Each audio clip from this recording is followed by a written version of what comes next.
Welcome to Metal Wani and Metal Nation Radio. With us today, we have the legendary Biff Byford from Saxon. How are you doing, sir?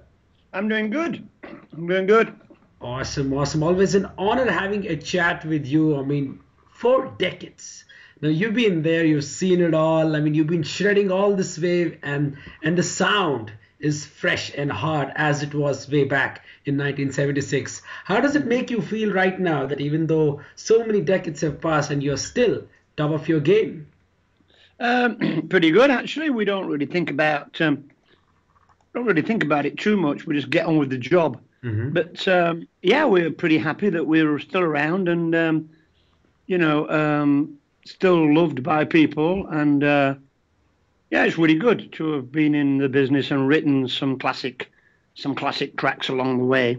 Absolutely right. Now, my roots being from India, has Saxon ever received any offer from India? We have received some offers from India. Mm-hmm. We did get an offer to play with Metallica there. Okay. We couldn't do it, but I think they cancelled the show anyway because there was a security problem with the fans. But yeah, we've been asked to play India a few times, but we've never dropped on at the right moment. Okay, so fans in India can expect you back, let's say, if this year or maybe next year? Not this year, no, but you never know. You never know. Absolutely. Now, you did a series of UK dates, in Feb, and now you're gearing up for the US tour in May. How excited is the band? You're coming back to States after almost 1.5 years. Yeah, we're gradually getting ourselves together in the US again. We're sort of we are doing tours. They're not obviously massive tours, but we are touring, and we're going out with Armored Saint and doing a few shows with Judas Priest. So it should be exciting, this tour. Right, and you go back a long way because if I'm not wrong, you guys did a tour with Priest in 80's, and after that it didn't happen till 2015, right? Well, we've played with Priest a few times. The first time we played with Priest was in 1980 on the Wheels of Steel tour. Right. We did the Europe with them. So we were their support band in Europe back then. We had British Steel, Wheels of Steel. They had British Steel. Right. We have played with them a few times over the years. We did a few shows in London with them. The last shows we did with them, we did the last 4 shows of the Epitaph tour, which was their last 4 shows ever. Right. So they said. Right. So that was great. It was Saxon, Motorhead, Judas Priest, and I think that was 2011. Right. So that's the last time we played with Priest. So luckily they made another album, which was great. Right. So we're quite happy about that. But it'll be great to get to see them again. We're big mates, and it'll be good. And Armored Saint as well. It'd be good to see Armored Saint again. Absolutely right. Did you guys had any chance of listening to the new album, Redeemer of Souls? From Priest? Yeah, from Priest. Yeah, I've heard some of it. Yeah, I have. I quite like it. Sounds good. And how's Nigel feeling right now? I mean, he gave great news, a few weeks back regarding his health. And is he gonna be ready for this US tour? Or? Yeah, he's just done the drums on the album. So he's all right. He's doing good. He's working out and getting fit. Yeah, he's coming to America. Awesome. So yeah, he'll be there. So this tour is gonna be mainly about your, covering the songs from your long history, or are you guys going to plan something else this time? No, it's the 35th anniversary tour we're bringing to the America. Right. That's what people wanted us to bring, the Warriors of the Road tour. So that's what we're bringing, and yeah, it's great. It's a great tour. We're doing some great songs, different albums. We're featuring those big 3 80's albums. Right. It all depends how long we have to play. You know what it's like. Absolutely right. Now, you have this a very good habit of following the 2-year cycle between each album of yours. So are you guys writing any new album right now for, let's say, something releasing this year? Yeah, well, that's what I said. Nigel's just finished drumming on the album, on the new album. So I'm just writing lyrics now and doing melodies. So, yeah, I mean, yeah, anybody wants to keep up to date, just go on Twitter at Biff Byford. I'm on there nearly every day. Awesome. So if people want updates, just go on there, yeah. Fantastic. How's the material sounding like? Because for Saxon fans, this is going to be a treat. Well, it's a mixture. It's a mixture of sort of, rock and roll and heavy metal, as always. It's some tracks are going to be brutal, and other tracks are going to be sort of, about driving motorcycles and having sex and fun. So, it's a mixture again. We can't seem to, make our minds up which sort of, what we are really. We're either a classic rock band or a full-on metal band. So absolutely. I think it's good. We're one of the unique bands that in that position, really. Awesome. Now, when we talk about your recent acoustic and the orchestral endeavors, are you guys planning like a minute 1 or 2 songs on the album, or that's just purely different thing altogether? No, we do play some of the acoustic songs sometimes. Like I say, it just depends how long we have. Right.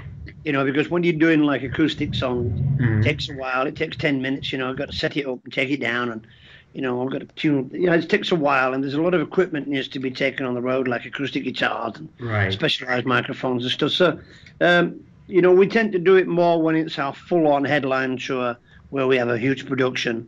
Then we've got more time.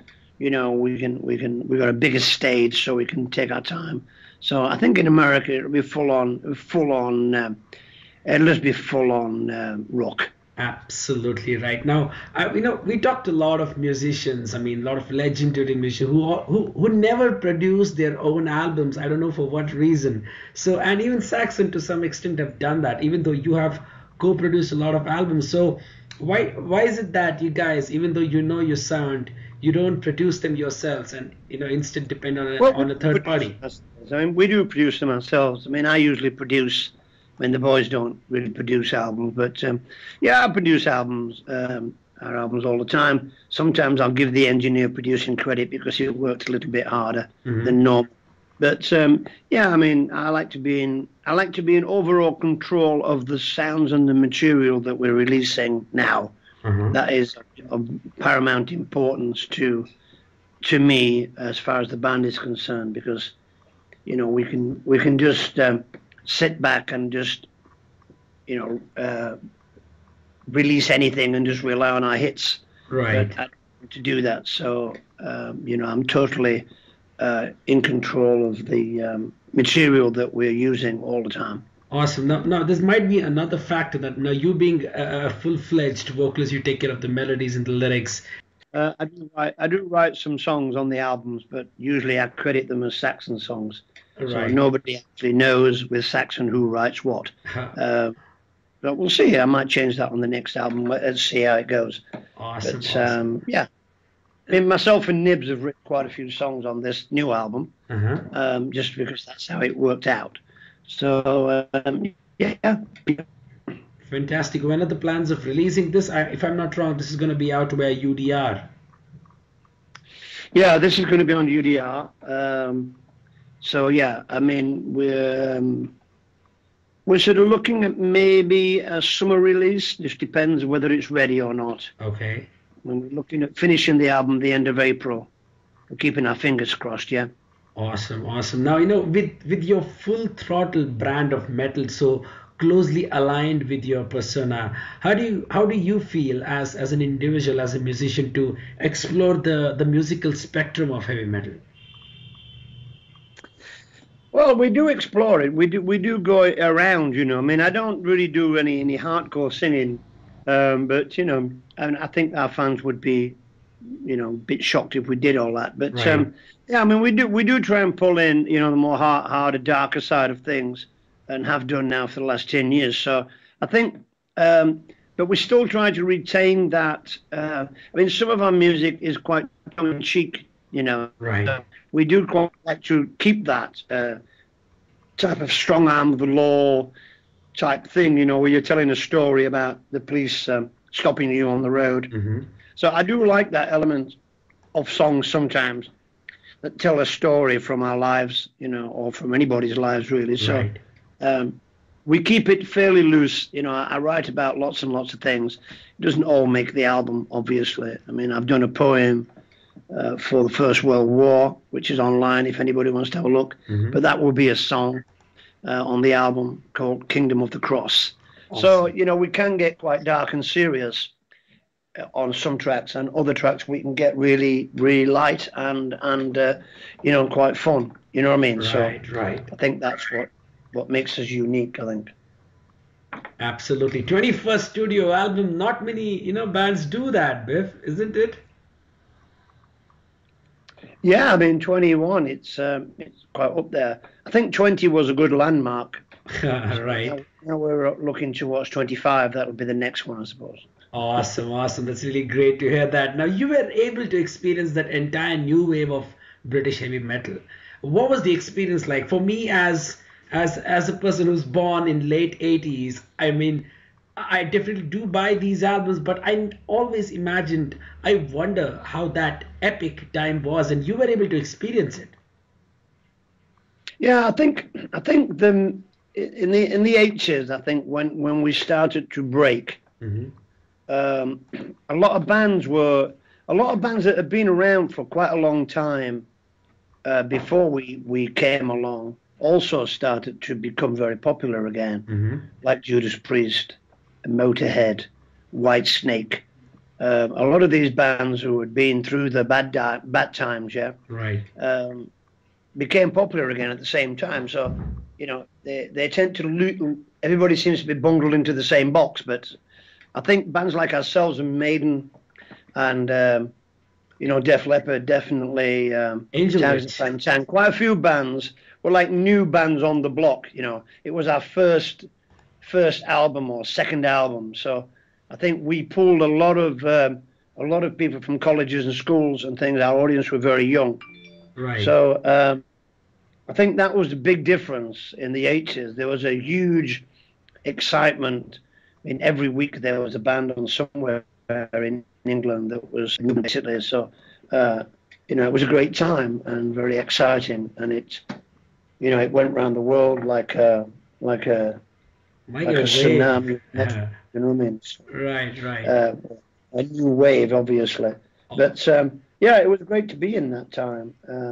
Good to be alive and good to be involved in that movement of you know, we just wrote about anything that we felt like, and most of the time it hit the mark. Right. You know what I mean? Right, right. So how do you relate that with the current? I mean, when you look at the current, the number of bands that are popping out and how the music industry has changed, what do you feel is there's been periods where bands came through. I mean, look at the you know, Nirvana, Pearl Jam. That was another movement that started down in San Diego. Right. That was a massive movement as well that went around the world. So, you know, every so often there is a huge movement of sort of fans that lock on to a certain band, you know, and that will happen forever. Absolutely right. It'll keep going every so often. Somebody rewrites the rule book. You understand? Right. Somebody might rewrite, and that might be some other wave. Or throw the rule book out the window and come with this, you know, new style. Really. Right. I mean, Nirvana, a cross between punk and rock. You know, so yeah, you know, I liked it. I think it gave everybody a really good kick up the butt. Absolutely. The fans might have that time, you know, imagine that there would have been a huge competition between, let's say, Angel Witch and Saxon and Iron Maiden. No, I don't think there was a conflict. I think there was a very good competition. You know, but I think we just got on with the job. You know, we played shows where we were asked to play, and we went and played, and we were just riding a bullet. You know, I don't think we really had time to think about much, really. Right, that's awesome. Like, what I always feel about Saxon is you guys are a well-oiled British machine that never seems to stop. 21 albums now, you know. Really great to see that consistency and how you guys have evolved. I mean, always like a trademark example for any band in this world to take from you guys. Yeah, I think we are one of the bands that people listen to, you know, whether it be a new album or an old album. Right. I just think there's a certain attitude that we have that people like. Absolutely true. So how about you give a message to all the fans in and around States who will be listening to this interview to invite them to this amazing Warriors tour of Saxon? Well, yeah, I mean, we've toured the States in the 80s. We've toured the States a lot, and we haven't been there for quite some time. So you just have to fill your heads with heavy metal thunder and get out there, get your denim and leather on, and come see the show. It's going to be fantastic. And America is the place to be for metal music, definitely. Awesome, Biff. Biff, like you said, America is the place for metal to be. What's your opinion on Europe? I mean, you being from, British, how do you feel that? How are your fans, how you feel connected to the fans in Europe, and then how is it different from States? Well, our fans in Europe, we were obviously in the 80s, we were much bigger in Europe than we were in America. Right. So our fans in Europe, it goes up and down. At the moment, we're very popular and have been for the last 10 years. Mm-hmm. Sometimes that changes, it just comes and goes. It's like the tide, right? Right. Sometimes you're hugely popular and next time you're not hugely popular, but it doesn't mean to say that the fans don't love you. It just means that they're not really gaining, they're not really coming to the shows. They're not really buying the albums at that particular point in time. So when you've been together 35 years, you can see a pattern, True. that goes around. And I think, bands now like, Killswitch Engage and all the newer bands, like Slipknot. Mm-hmm. I think that it's moved on again, but I still like it, and the guys that are in those bands are huge fans of the 80s music. Right, absolutely. So, we meet these bands, like Slipknot on festivals, and they're huge fans, and we just talk about the old days, the same as you doing, really. Right. Like in the 80s. And, people who are sort of, 30 something now in bands, they grew up in the 80s. So, it's just how it is, that music is in your DNA. And True. whether it be anything, it could be Motley Crue that you liked in the 80s, it could be Maiden, could be Saxon, could be any of those bands. All the bands were making great music in the 80s,